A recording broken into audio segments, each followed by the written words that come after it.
नमस्कार साथियों, education.com में आपका स्वागत है। आज हम यहाँ पे बात करेंगे करंट अफेयर क्वेश्चंस के बारे में जो होंगे नवंबर 2021 के पहले सप्ताह के। दोस्तों, अब तक अगर आपने हमारे YouTube चैनल एजू रिलेशन को सब्सक्राइब नहीं किया है तो अभी सब्सक्राइब कर लीजिए। तो चलिए अब ज़्यादा देर न करते हुए शुरुआत करते हैं। हमारा आज का जो पहला प्रश्न है वो ये है कि हाल ही में भारत ने बैलिस्टिक मिसाइल अग्नि 5 का सफल परीक्षण किया है जिसकी मारक क्षमता है, और इसका सही उत्तर है 5000 किलोमीटर। यहाँ पाठकों को बता दें कि इस मिसाइल को एपीजे अब्दुल कलाम द्वीप से लॉन्च किया गया है और इसकी मारक क्षमता 5000 किलोमीटर रहने वाली है। अग्नि 5 के इंजन को 3 चरण वाले ठोस ईंधन से बनाया गया है। ऐसे में इसकी क्षमता और सटीकता दूसरी मिसाइलों की तुलना में ज़्यादा रहने वाली है। अगले प्रश्न की ओर बढ़ते हैं। कौन व्यक्ति हाल ही में जम्मू कश्मीर बैंक के अगले एमडी एंड सीईओ नियुक्त किए गए हैं? इसका सही उत्तर है बलदेव प्रकाश। यहाँ पाठकों को बता दें कि उनकी नियुक्ति पदभार ग्रहण करने की तारीख या 10 अप्रैल 2022 या जो पहले हो से 3 साल के लिए होगी। अगले प्रश्न की ओर बढ़ते हैं। हाल ही में यूपी सरकार ने फैजाबाद रेलवे स्टेशन का नाम बदलकर क्या कर दिया है? इसका सही उत्तर है अयोध्या कैंट। यहाँ पाठकों को बता दें कि राज्य सरकार ने इससे पहले इलाहाबाद का नाम बदलकर प्रयागराज और फैजाबाद का नाम बदलकर अयोध्या कर चुकी है, जबकि मुगल सराय का नाम बदलकर दीनदयाल उपाध्याय नगर किया जा चुका है। अगले प्रश्न की ओर बढ़ते हैं। हाल ही में शौकत मिर्जियोयेव किस देश के दोबारा राष्ट्रपति बने हैं? इसका सही उत्तर है उज्बेकिस्तान। यहाँ पाठकों को बता दें कि मिर्जियोयेव को सत्तारूढ़ उज्बेकिस्तान लिबरल डेमोक्रेटिक पार्टी द्वारा नामित किया गया था और चुनाव अभियान के दौरान उन्होंने अधिक औद्योगिक परियोजनाओं को शुरू करने, रोजगार प्रदान करने और आबादी वाले मध्य एशियाई राष्ट्र में जीवन स्तर को बढ़ाने के लिए सुधार जारी रखने का वादा किया था। अगले प्रश्न की ओर बढ़ते हैं कि हाल ही में सोशल मीडिया कंपनी फेसबुक का नाम बदलकर क्या रख दिया गया है? इसका सही उत्तर है META यानी मेटा। और इसका जो नाम बदलने का मोटिव है, जो मार्क जकरबर्ग इनके फाउंडर है फेसबुक के, उनका मानना ये है कि वो इस सोशल मीडिया प्लेटफॉर्म को एक अलग पहचान देना चाहते हैं, जहाँ एक ऐसी फेसबुक को सिर्फ एक सोशल मीडिया प्लेटफॉर्म के तौर पर ही देखा जाए। अगले प्रश्न की ओर बढ़ते हैं। कौन व्यक्ति हाल ही में पावर फाइनेंस कॉरपोरेशन यानी PFC के नए निदेशक बने हैं? और इसका सही उत्तर है राजीव रंजन झा। यहाँ पाठकों को बता दें कि झा इससे पहले PFC में परियोजना विभाग के अधिकारी निर्देशक रूप में कार्य कर रहे थे।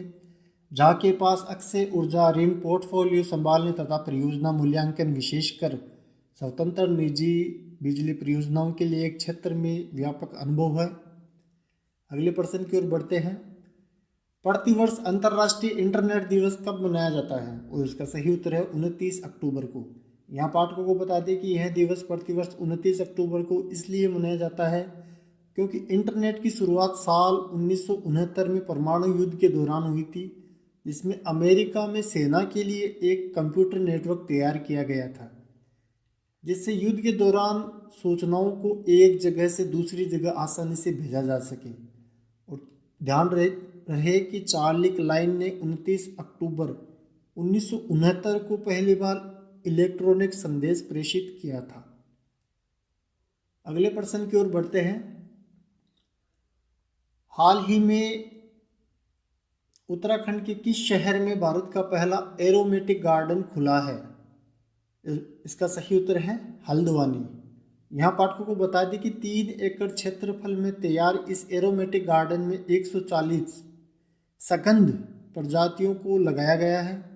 उम्मीद है कि इससे बनने से प्रजातियों के संरक्षण, शोध, जागरूकता बढ़ाने में मदद मिलेगी और इसके अलावा आजीविका से जुड़े कार्यों में ये मददगार साबित हो सकेगी। इस वाटिका को 9 हिस्सों में तैयार किया गया है। अगले प्रश्न की ओर बढ़ते हैं। हाल ही में प्रसिद्ध व्यक्तित्व डॉक्टर कृष्णन नायर का 81 वर्ष की उम्र में निधन हुआ है, वह थे? इसका सही उत्तर है ऑन्कोलॉजिस्ट। यहाँ पाठकों को जानकारी के लिए बता दें कि ये ऑन्कोलॉजिस्ट वो टाइप के डॉक्टर होते हैं जो कैंसर वगैरह के ऑपरेशन करते हैं, उनको ऑन्कोलॉजिस्ट बोला जाता है। और नायर को कैंसर के इलाज में राष्ट्र के लिए उनकी सेवाओं के लिए पद्मश्री से सम्मानित किया गया था। और वह इसी विषय पर विश्व स्वास्थ्य संगठन यानी WHO के सलाहकार भी रहे थे। अगले प्रश्न की ओर बढ़ते हैं। प्रतिवर्ष पूरे भारत में 31 अक्टूबर को किनकी जयंती पर राष्ट्रीय एकता दिवस मनाया जाता है? और इसका सही उत्तर है सरदार वल्लभ भाई पटेल। यहाँ पाठकों को बता दें कि यह दिवस प्रतिवर्ष 31 अक्टूबर को भारत के लौह पुरुष कहे जाने वाले सरदार वल्लभ भाई पटेल की जयंती के उपलक्ष्य में मनाया जाता है। ध्यान दें कि वर्ष 2014 से हर साल 31 अक्टूबर को नेशनल यूनिटी दिवस या राष्ट्रीय एकता दिवस मनाया जाता है। इस वर्ष यानी 2021 को स्वतंत्रता सेनानी वल्लभ भाई पटेल की 145वीं जयंती है, ध्यान रहे आपको। अगले प्रश्न की ओर बढ़ते हैं। कौन व्यक्ति हाल ही में राष्ट्रीय कंपनी कानून अपीलीय न्यायाधिकरण यानी NCLAT के नए अध्यक्ष बने हैं? उसका सही उत्तर है अशोक भूषण। यहाँ जानकारी के लिए बता दें कि केंद्र सरकार ने जस्टिस भूषण को 4 साल के लिए ट्रिब्यूनल का अध्यक्ष नियुक्त किया है। और जस्टिस भूषण का कार्यकाल 4 साल या उनकी 70 साल की उम्र तक में जो पहले आएगा तब तक रहेगा। अगले प्रश्न की ओर बढ़ते हैं। प्रतिवर्ष विश्व शाकाहारी दिवस नवंबर महीने की किस तारीख को मनाया जाता है? सही उत्तर है 1 नवंबर को। ध्यान दें कि इस दिवस को प्रतिवर्ष 1 नवंबर को लोगों को यह बताने के लिए मनाया जाता है कि शाकाहारी खाने के प्रति अपनी जागरूकता बढ़ाए या रुचि बढ़ाए, क्योंकि इससे पर्यावरण को भी बहुत फ़ायदा होता है। और इसके अलावा पर्यावरण को बचाने में के लिए इस दिन इसकी प्रति जागरूकता फैलाई जाती है इस दिवस को मनाने के लिए। अगले प्रश्न की ओर बढ़ते हैं। हाल ही में प्रसिद्ध व्यक्तित्व यूसुफ हुसैन का 73 वर्ष की उम्र में निधन हुआ है, वह थे। सही उत्तर है अभिनेता। यहाँ पाठकों को बता दें कि यूसुफ हुसैन ने विवाह, धूम 2, खोया खोया चांद, करेजी कंकड़ फैमिली और रोड टू संगम जैसी फिल्मों में काम किया था। उनके निधन की खबर ने इंडस्ट्री और उनके फैंस को गहरा झटका दिया है। अगले प्रश्न की ओर बढ़ते हैं। हाल ही में किन फिल्मों के मशहूर अभिनेता पुनीत राजकुमार का 46 वर्ष की उम्र में निधन हुआ है? इसका सही उत्तर है कन्नड़ फिल्मों के अभिनेता थे पुनीत राजकुमार। और उनको अप्पू के नाम से भी जाना जाता था, वो काफ़ी फेमस थे और वह कन्नड़ फिल्मों में काफ़ी सक्रिय थे। बाल कलाकार के तौर पर भी उन्होंने कई फिल्मों में काम किया था। पुनीत वर्ष 2002 में अप्पू के तौर पर नजर आए थे। अगले प्रश्न की ओर बढ़ते हैं।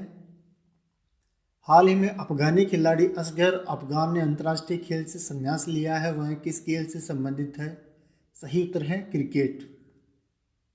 यहाँ पाठकों को बता दें कि असगर अफगान ने अपना आखिरी अंतर्राष्ट्रीय मैच 31 अक्टूबर 2021 को नामीबिया के खिलाफ खेला, जो कि अभी T20 वर्ल्ड कप का हिस्सा था वो मैच। अफगान ने 114 एक दिवसीय मैचों में 2424 रन व 74 T20 इंटरनेशनल मुकाबलों में 1351 रन बनाए हैं ओवरऑल अपने करियर में। अगले प्रश्न की ओर बढ़ते हैं। हाल ही में किस शहर में भारत का पहला मानवयुक्त महासागर मिशन समुद्रयान लॉन्च किया गया है? सही उत्तर है चेन्नई। यहाँ पाठकों को बता दें कि इस मिशन का उद्देश्य समुद्र की गहराई में अनुसंधान करना है। इस मिशन को चेन्नई शहर में लॉन्च किया गया है और इस मिशन पर एक साथ 3 लोग 12 से 96 घंटे तक समुद्र के अंदर ज़्यादा गहराई में रिसर्च की गतिविधियों को अंजाम भी दे सकते हैं। अगले प्रश्न की ओर बढ़ते हैं। हाल ही में कौन सा शब्द ऑक्सफोर्ड इंग्लिश डिक्शनरी का साल 2021 के लिए वर्ड ऑफ द ईयर बना है? और इसका सही उत्तर है VAX यानी वैक्स। यहाँ पाठकों को बता दें कि वैक्स शब्द का इस्तेमाल पिछले साल के मुकाबले इस साल 72 गुना अधिक बार हुआ है। डिक्शनरी ने पिछले 12 महीनों में टीकों से संबंधित शब्दों और वाक्यांशों में एक बड़ा उछाल देखा, जिनमें शामिल है डबल वैक्स्ड, अनवैक्स्ड और एंटी वैक्सर जैसे शब्द जिनमें वैक्स आता हो, VAX। अगले प्रश्न की ओर बढ़ते हैं। हाल ही में तमिलनाडु सरकार ने राज्य का स्थापना दिवस 1 नवंबर से बदलकर कौन सी तारीख कर दी है? इसका सही उत्तर है 18 जुलाई। तमिलनाडु की पिछली अनामुद्रक सरकार के फैसले को पलटते हुए राज्य में सत्तारूढ़ द्रमुक ने राज्य की स्थापना दिवस अब 1 नवंबर के बजाय 18 जुलाई मनाने का फैसला किया है। पाठकों को बता दें कि इसके पहले तत्कालीन मुख्यमंत्री के पलानीस्वामी ने वर्ष 2019 में घोषणा की थी कि समाज के विभिन्न तबकों से आग्रह मिलने के बाद तमिलनाडु दिवस 1 नवंबर को मनाया जाएगा। इसमें अब बड़ा बदलाव किया गया है। अगले प्रश्न की ओर बढ़ते हैं। कौन व्यक्ति हाल ही में यूएई में भारत के नए राजदूत नियुक्त किए गए हैं? उसका सही उत्तर है संजय सुधीर। ध्यान दें कि सुधीर 1993 बैच के भारतीय विदेश सेवा के अधिकारी है और वह पवन कपूर का स्थान लेंगे। फिलहाल कपूर को रूस में भारत का राजदूत नियुक्त किया गया है। अन्य भी बहुत सारी नियुक्ति हुई है अलग अलग देशों में राजदूतों के लिए। उसके लिए आप हमारे वेबसाइट पर जाइए, वहाँ पे आपको डिटेल में बताया गया है। अगले प्रश्न की ओर बढ़ते हैं। फिलहाल हाल ही में किस राज्य की सरकार ने किसानों को बेहतर गुणवत्ता का बीज देने के लिए उत्तम बीज पोर्टल लॉन्च किया है? उसका सही उत्तर है हरियाणा। यहाँ पाठकों को बता दें कि इसका उद्देश्य पारदर्शी तरीके से किसानों को उत्तम बीज प्रदान करना है, जिससे उनकी पैदावार व आमदनी भी बढ़ेगी। और उम्मीद तो ये भी है कि यह किसानों की आय दोगुनी करने में एक महत्वपूर्ण कदम साबित होगा। अगले प्रश्न की ओर बढ़ते हैं। हाल ही में जारी हुरून इंडिया की वर्ष 2021 की रिपोर्ट के अनुसार कौन सबसे बड़े दानवीर बने हैं? सही उत्तर है अजीम प्रेमजी। यहाँ पाठकों को बता दें कि प्रेमजी ने वित्त वर्ष 2020-21 में 9713 करोड़ रुपए दान किए, यानी इसका मतलब हुआ कि 27 करोड़ रुपए प्रतिदिन प्रेमजी ने दान किए हैं। और इसके अलावा बात करें दूसरे नंबर पे कौन है, तो वहाँ पे है HCL टेक्नोलॉजीज के फाउंडर शिव नाडार, जिन्होंने कुल 1263 करोड़ रुपए दान किए हैं। इसके अलावा तीसरे नंबर की अगर बात करें तो यहाँ मुकेश अंबानी का नंबर आता है, जिन्होंने वित्त वर्ष 2021 में 577 करोड़ रुपए दान किए हैं। बढ़ते हैं अगले क्वेश्चन की ओर। बीसीसीआई ने हाल ही में किसे भारतीय क्रिकेट टीम का नया हेड कोच बनाया है? इसका सही उत्तर है राहुल द्रविड़। बता दें कि इससे पहले बीसीसीआई ने रवि शास्त्री के स्थान पर अगले हेड कोच की नियुक्ति के लिए 26 अक्टूबर को हेड कोच पद के लिए आवेदन आमंत्रित किए थे। शास्त्री का कार्यकाल मौजूदा आईसीसी T20 विश्व कप के बाद से समाप्त हो रहा है। अगले प्रश्न की ओर बढ़ते हैं। हाल ही में कौन भारतीय मूल के व्यक्ति बार्कलेज बैंक के नए सीईओ बने हैं? उसका सही उत्तर है CS वेंकट कृष्णन। यहाँ पाठकों को बता दें कि वह वर्तमान सीईओ जेस स्टेले की जगह लेंगे। अब तक CS वेंकट कृष्णन बैंक में ग्लोबल मार्केट हेड थे और इसके साथ ही वेंकट बार्कलेज की एग्जीक्यूटिव कमेटी के सदस्य भी थे। वेंकट ने इससे पहले बार्कलेज के चीफ रिस्क ऑफिसर के रूप में भी कार्य किया है। अगले प्रश्न की ओर बढ़ते हैं। हाल ही में किसने वर्ष 2021 का बुकर पुरस्कार जीता है? सही उत्तर है डेमन गलगुट। दक्षिण अफ्रीका के उपन्यासकार डेमन गलगुट ने अपने उपन्यास द प्रोमिसेस के लिए वर्ष 2021 का बुकर पुरस्कार जीता है। ध्यान दें कि डेमन को उनकी पिछली 2 पुस्तकों के लिए चुना गया था, जिसमें से उन्हें रंग भेद के बाद दक्षिण अफ्रीका में एक श्वेत परिवार के चित्रण के लिए दुनिया के सबसे प्रतिष्ठित साहित्यिक पुरस्कारों के लिए चुना गया। तो दोस्तों, आप इन प्रश्नों के बारे में अगर डिटेल से पढ़ना चाहते हैं, जैसे क्या हुआ, कैसे हुआ, कब हुआ, तो उसके लिए आप हमारी वेबसाइट पर जा सकते हैं और हमारी एंड्रॉयड ऐप भी डाउनलोड कर सकते हैं, जिसका लिंक आपको डिस्क्रिप्शन बॉक्स में दिया गया है।